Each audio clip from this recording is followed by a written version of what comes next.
দেশে দৃষ্টিহীন শিশুদের জন্য প্রয়োজনীয় শিক্ষা উপকরণের যথেষ্ট অভাব রয়েছে। তবে সরকারের একটু সুদৃষ্টি আর প্রয়োজনীয় সেবা আলোর সন্ধান দিতে পারে 40,000 দৃষ্টিহীন শিশুর জীবনে। কারণ একমাত্র শিক্ষাই পারে দৃষ্টি প্রতিবন্ধী শিশুদের জীবনের অন্ধকার গোছাতে। শিশুদের দৃষ্টি প্রতিবন্ধিতা নিয়ে এম বাদশার ধারাবাহিক প্রতিবেদনের আজ দেখুন দ্বিতীয় পর্ব। ক্যামেরায় ছিলেন ওমর ফারুক।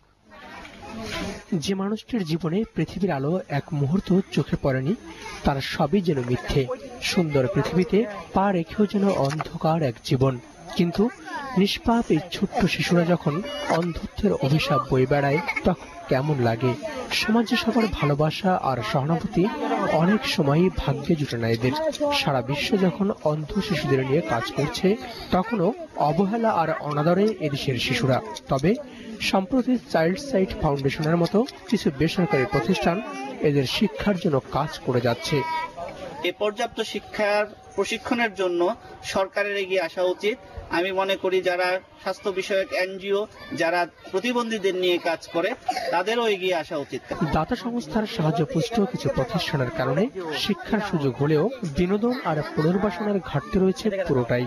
বেসরকারি সংস্থাগুলো প্রতিবন্ধী শিশুদের জন্য ইতিমধ্যে মাঠ পর্যায়ে কাজ শুরু করলেও অভিভাবকদের মধ্যে এখনো সচেতনতার যথেষ্ট অভাব রয়েছে।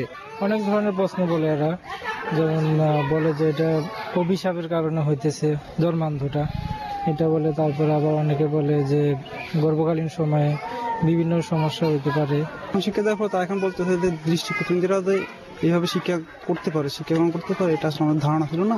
এখন তো অনেক উন্নতি হয়েছে, স্কুল যাচ্ছে। দৃষ্টি প্রতিবন্ধী শিশু ও স্বাভাবিক শিশুদের মধ্যে সহমর্মিতা ও আন্তঃসংযোগ বাড়াতে পাড়ায় পাড়ায় তৈরি করা হয়েছে একীভূত শিশু ক্লাব। প্রতিবন্ধী শিশুদের পড়ালেখার প্রথম পাঠ শুরু হয় মূলত এখান থেকেই। এম বাদশা, দিগন্ত টেলিভিশন, শাহজাদপুর, সিরাজগঞ্জ। বিদ্যুৎ উন্নয়ন বোর্ড গত